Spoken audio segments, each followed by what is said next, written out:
Bueno, con su verborreica característica ha dicho, y es textual, muerte, fuego y furia a Irán, lo cual ha generado inquietud en el mundo. En paralelo, el premier israelí Benjamin Netanyahu dijo que bueno, el trabajo todavía no estaba terminado en relación con la celeridad que intentó mostrar Trump ayer diciendo esto ya está bajo control.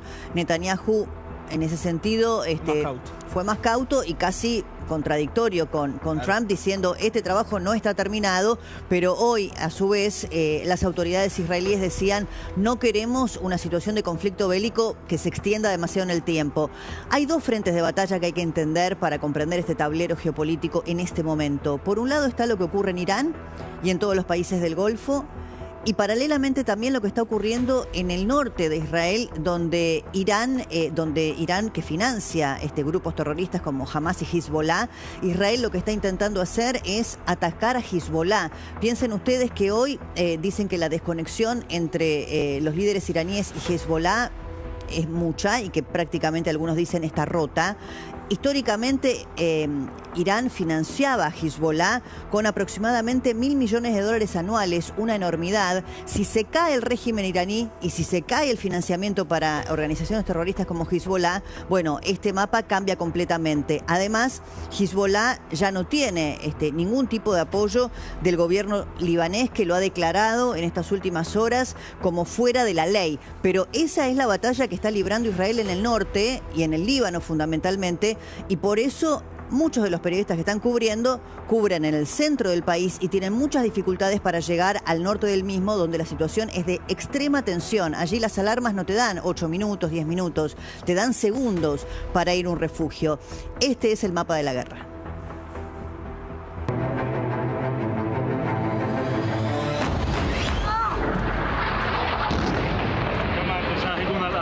אין ספק שבפעולות שנעשו עד עכשיו אנחנו שוברים להם את העצמות, ועוד ידנו נטויה.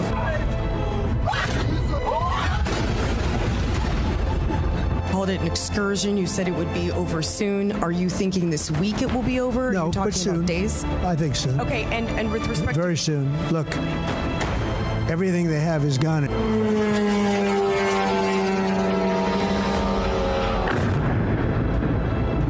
دنبال خروج آبرومندانه از جنگ هستن، اما ایران پایان جنگ را تعیین.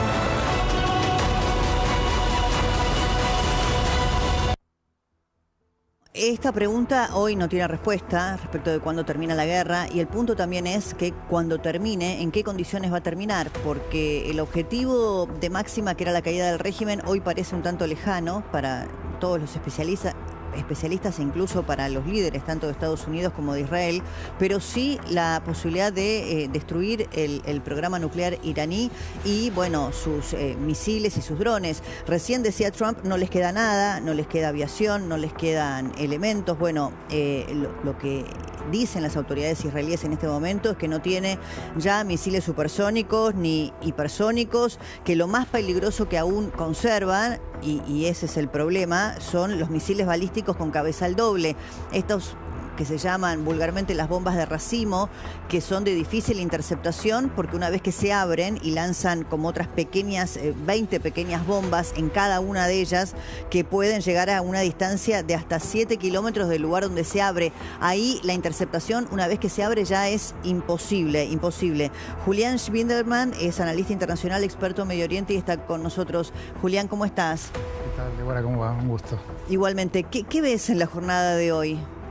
Bueno, mira, lo que veo es una guerra que lleva, a pesar de la preocupación internacional y la alarma, son apenas 11 días. Para una guerra no es un número muy atroz. El presidente Trump está declarando que va a durar semanas, no habla de meses, no habla de años. De manera que yo, en este sentido, pondría un poco de perspectiva en el asunto de que las guerras no son de 5 minutos. Destruir a un régimen, no digo al país, al régimen como el iraní, que es una potencia mediana muy importante, muy bien armada y que se ha dedicado a lo largo de décadas a crear una fortaleza militar importante, no es una tarea sencilla. Y como bien planteabas al principio, es impredecible cómo y cuándo termina la guerra. Se dice que se sabe cómo empiezan, no cómo terminan. Lo que sí pareciera estar jugando acá es una especie de interplay, digamos, entre el objetivo militar de destruir las capacidades militares iraníes en el plazo de la Marina, en el rango de los misiles balísticos, del programa nuclear y demás, también a sus estructuras militares humanas que comandan esto, y el otro gran objetivo, que es la caída del régimen, que no se sabe si va a sobrevivir o no, es lo que está más en duda y tiene que ver más con una cuestión política que técnico-militar. Me parece que esto es un poco... Sí, bueno, acá la caída del régimen no parece ser, por lo menos, el objetivo en este corto plazo. Lo que no sabemos es si efectivamente va a haber alguna incursión terrestre, como dijo Trump, pero no a través de soldados estadounidenses, porque las bajas estadounidenses, además, cada una de ellas atenta contra la popularidad de Trump, ¿no? Estas imágenes de los féretros de los militares en combate volviendo con los ataúdes cubiertos por la bandera de los Estados Unidos es una imagen que Trump va a querer evitar, a pesar de que ayer tuvo que ir a una ceremonia de recibimiento de estos soldados muertos en combate, pero decían, bueno, la incursión eventualmente de algunas milicias kurdas en territorio, porque para la destrucción eventualmente o para poder saber respecto del plan nuclear hay que hacerlo en el terreno y ahí tenés que entrar con tropas. El punto es, bueno, ¿quién va a poner a esos hombres allí en el terreno para combatir en el cuerpo a cuerpo, no? Sí, absolutamente. Y en este sentido, me imagino Estados Unidos o Israel. No creo que otro actor internacional esté dispuesto o capaz de realizar una operación, por ejemplo, de recuperación del uranio que tienen o de eliminación más específica que desde el aire no se pueda lograr.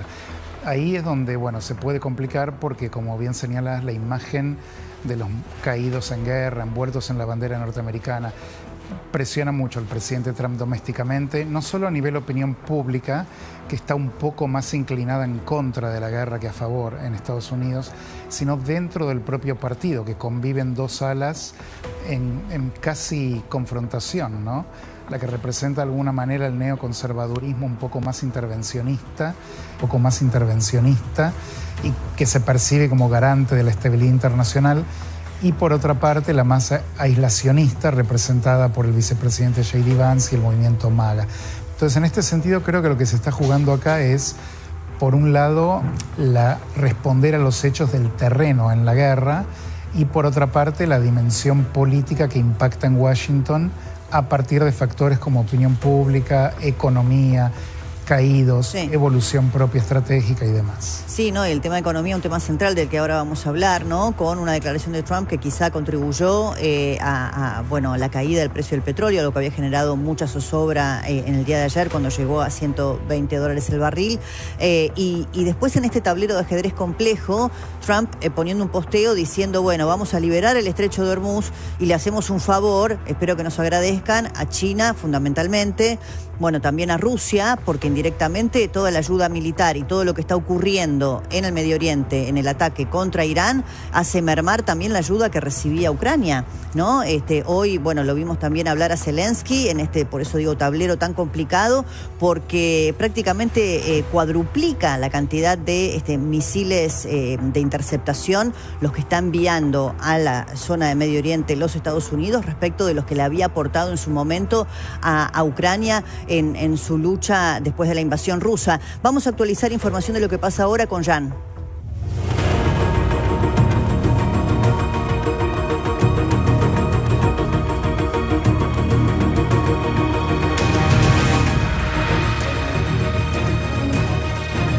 El jefe del Pentágono, Pete Hegseth, ratificó en el día de hoy que será el día de más intensidad bélica en el territorio del Golfo Pérsico. Lo escuchamos, así lo ratificaba. As President Trump declared yesterday, we're crushing the enemy in an overwhelming display of technical skill and military force. We will not relent until the enemy is totally and decisively defeated. But we do so on our timeline and at our choosing. For example, today will be yet again our most intense day of strikes inside Iran. The most fighters, the most bombers, the most strikes. Intelligence more refined and better than ever. So that's on one hand. On the other hand, the last 24 hours have seen Iran fire the lowest number of missiles they've been capable of firing yet.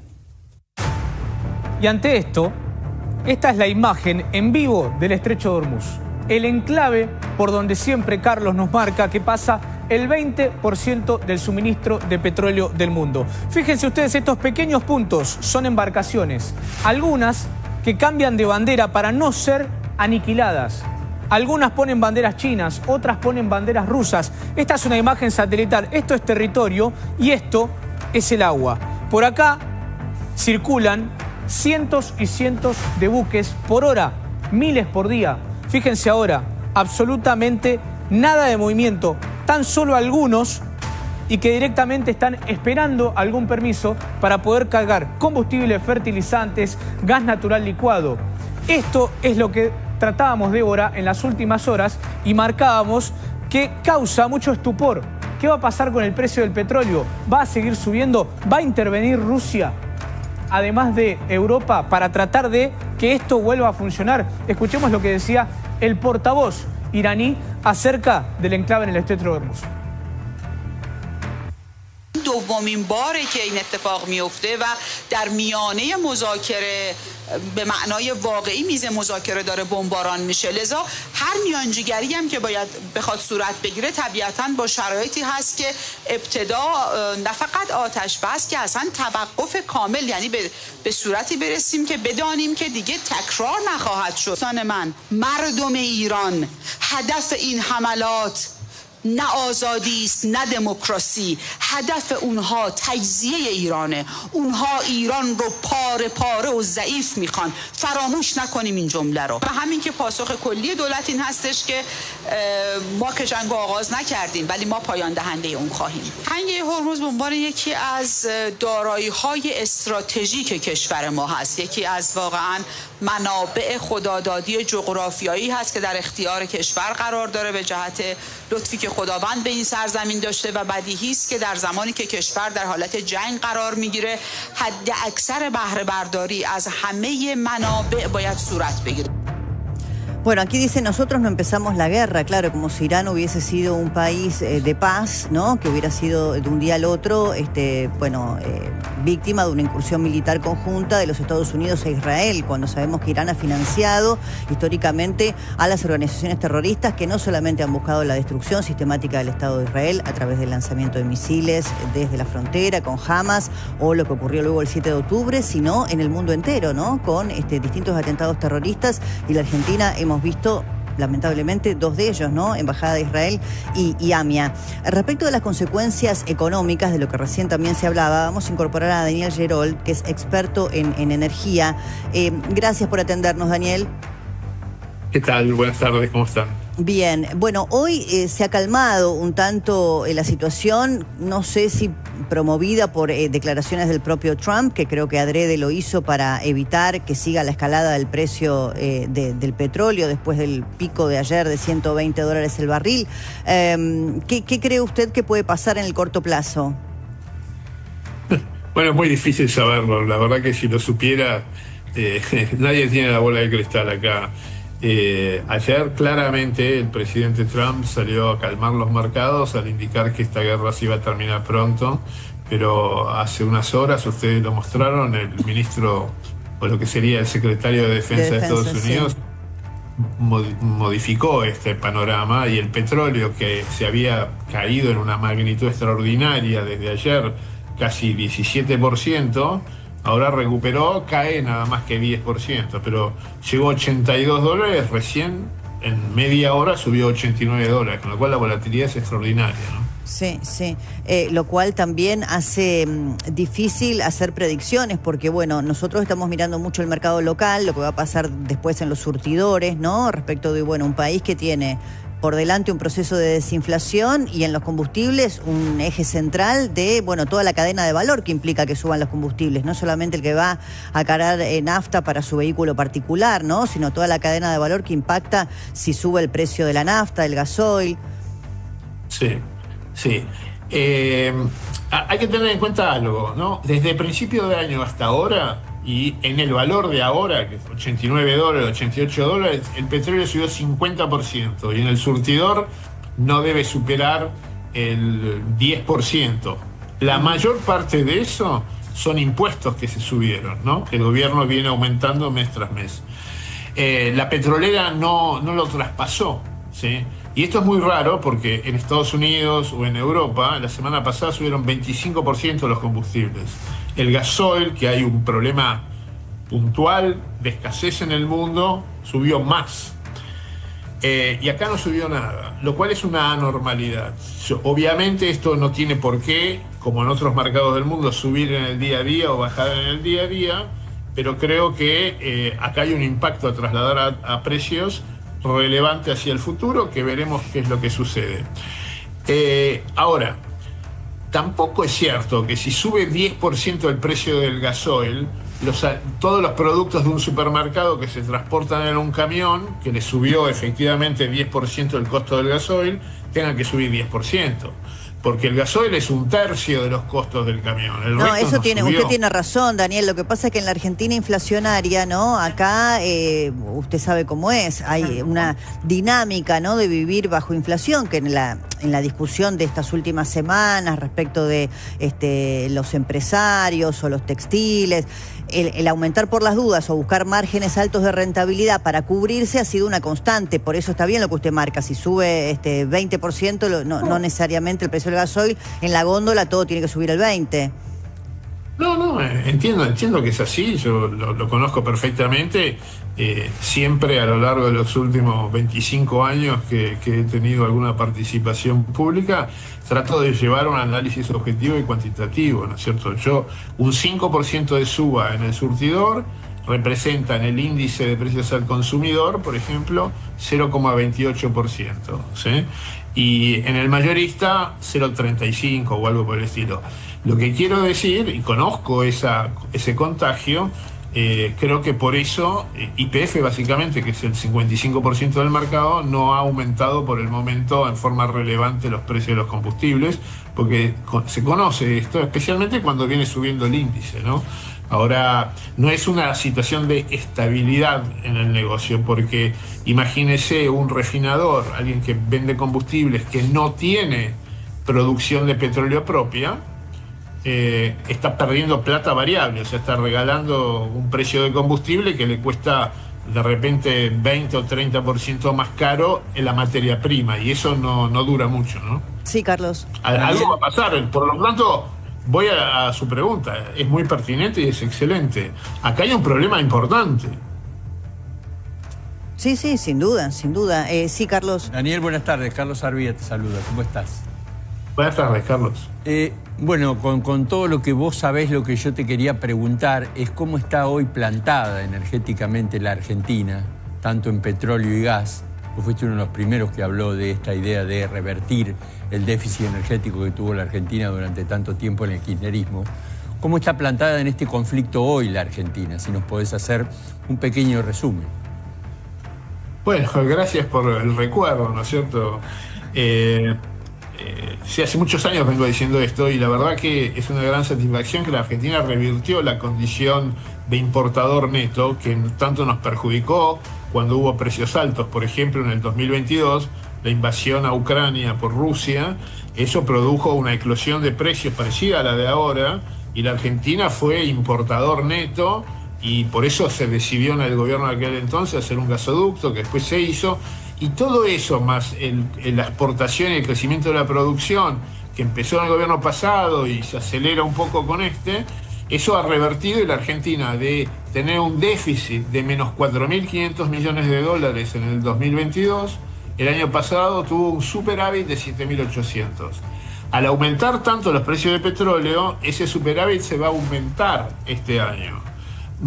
Ahora, por más que Las importaciones van a aumentar por el gas natural licuado que vamos a tener que importar. Claro, ahí quería preguntarle, ¿no? Porque es cierto que logramos revertir la ecuación, ¿no? De un país importador a tener una balanza deficitaria a una superavitaria, como usted recién marcaba. Pero ¿qué pasa con los meses de mayor consumo, ¿no? Los meses del frío. Hoy estaba leyendo algunos datos, ¿no? Respecto de los barcos que necesitaríamos eventualmente para compensar la cantidad de millones de BTU necesarios para esos meses. Ahí, bueno, ¿se complicaría la situación respecto del encarecimiento del precio del gas?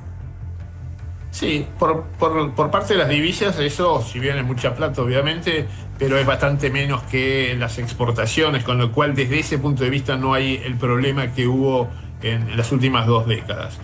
Por el punto de vista de las tarifas, habría un problema. Entonces, si el costo del gas natural licuado se pasara a las tarifas finales, ahí habría un problema, porque eso es una tarifa importante. De todos el modos, aumento del precio del gas, dice usted. Concretamente, el aumento del precio del gas. Ok.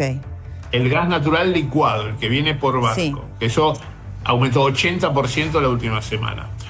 Pero el gobierno ha hecho una serie de cuestiones técnicas, por lo cual la incidencia va a ser relativamente menor, pero puede ser mayor la incidencia en los consumidores industriales. Ahora, el gobierno, históricamente, desde el año 2008, todos los gobiernos subsidiaron gran parte de ese costo, ¿no?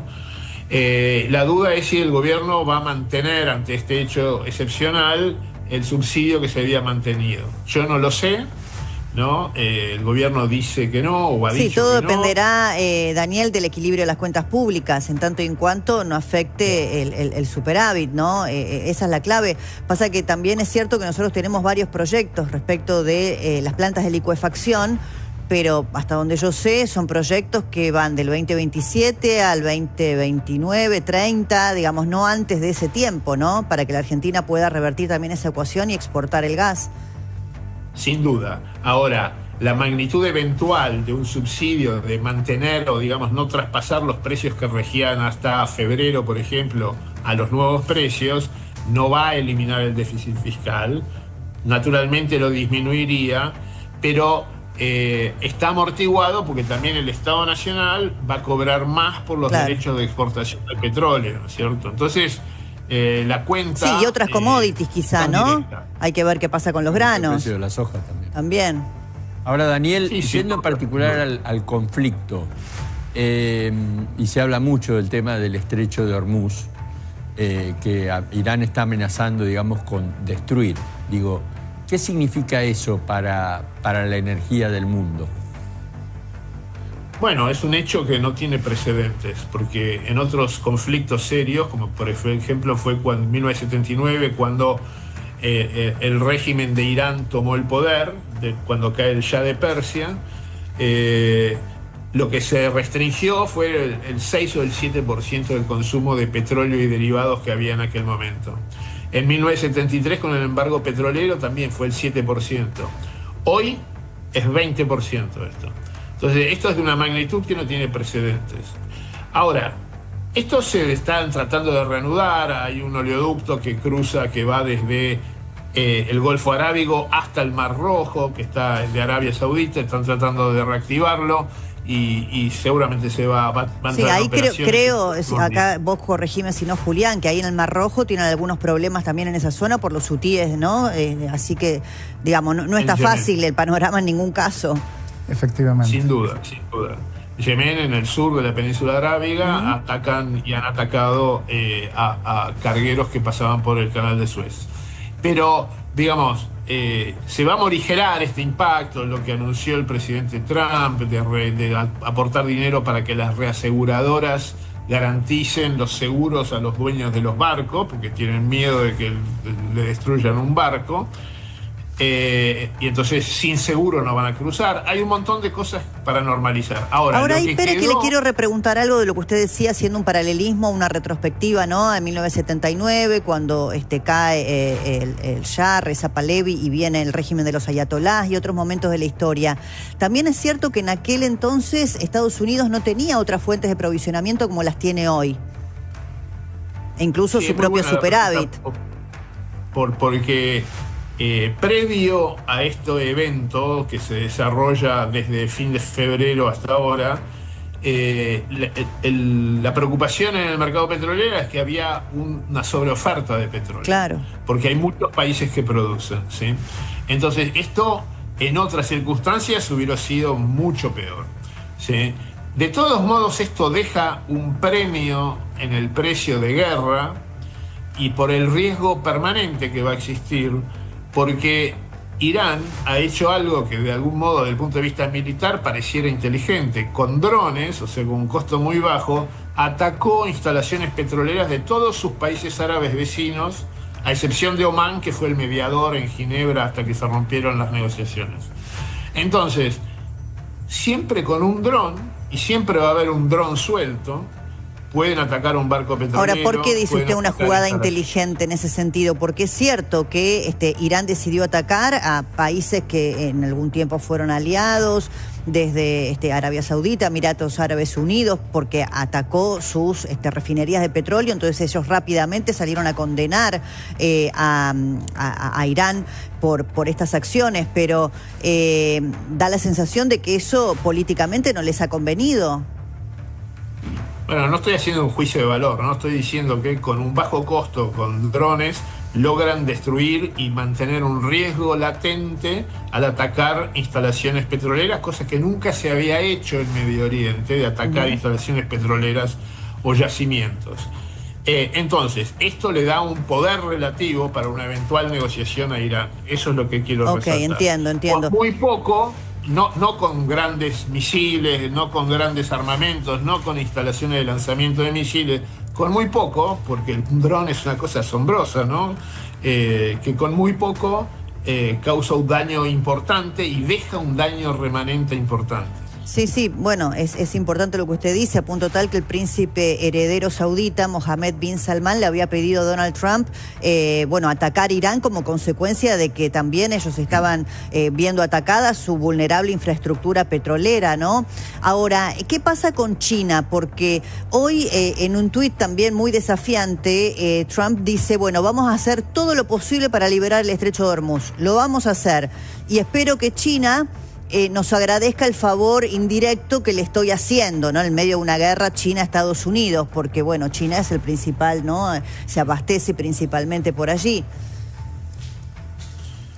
Bueno, es un juego que por ahí excede mis limitados conocimientos, ¿no es cierto? Pero yo sigo mucho este tema y yo creo que toda la estrategia de Estados Unidos, que tiene excedentes de petróleo propio en su país por el desarrollo del shale, en las últimas 15 años, la estrategia sobre Venezuela y sobre Irán no es que quiera abastecerse o tomar los yacimientos del petróleo para sí mismo, no.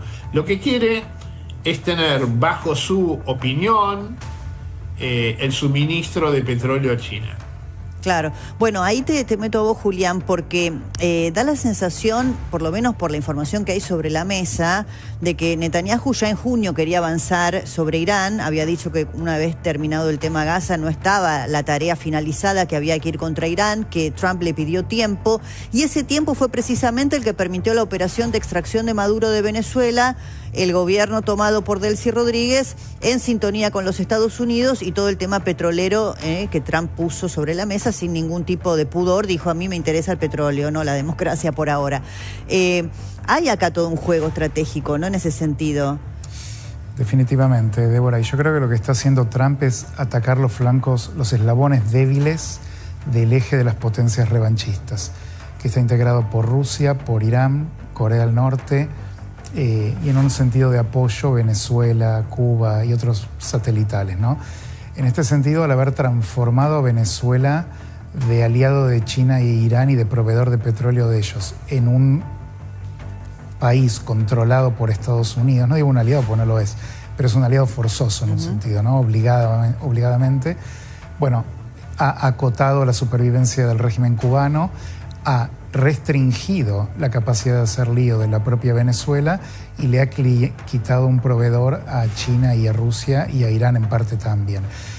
Ahora, si a Irán lo sacara de juego, supongamos, bueno, China y Rusia quedarían como dos megapotencias, sobre todo China, muy importantes, pero desprovistas de sus satélites aliados en lugares tan estratégicos como Medio Oriente e incluso Venezuela, que es limitante con Estados Unidos. Creo que acá en este sentido también es importante desde lo económico, Débora, marcar lo siguiente. Yo no soy analista económico, lo miro más desde un lugar estratégico y diría lo siguiente. Va a haber un tumulto económico, hay una guerra en el Medio Oriente, esto es inevitable. La arquitectura económica internacional me parece que está más robusta como para contener un periodo acotado de turbulencia de economía y de petróleo, pero no hay que perder de vista este otro punto. A veces las guerras demandan precios y se está pagando un precio económico, que es importante y no hay que minimizarlo, pero el objetivo final es la caída de un régimen absolutamente maligno. Entonces, si uno lo piensa en términos de, bueno, hay que apretar el cinturón de la economía mundial durante el periodo de la guerra, que haya turbulencia económica, que suba el precio del petróleo, pero si esto redunda políticamente y estratégicamente en la caída de uno de los regímenes más perversos y siniestros del Medio Oriente y en la Tierra, bueno... Habría sido un precio a pagar importante. Daniel, gracias, le agradecemos. Daniel Lleró, que es experto en energía al contacto. Gracias. Presten atención a esta información que trae Jenny, que está vinculada con la investigación por el atentado a la AMIA, pero que nos lleva directamente a Irán.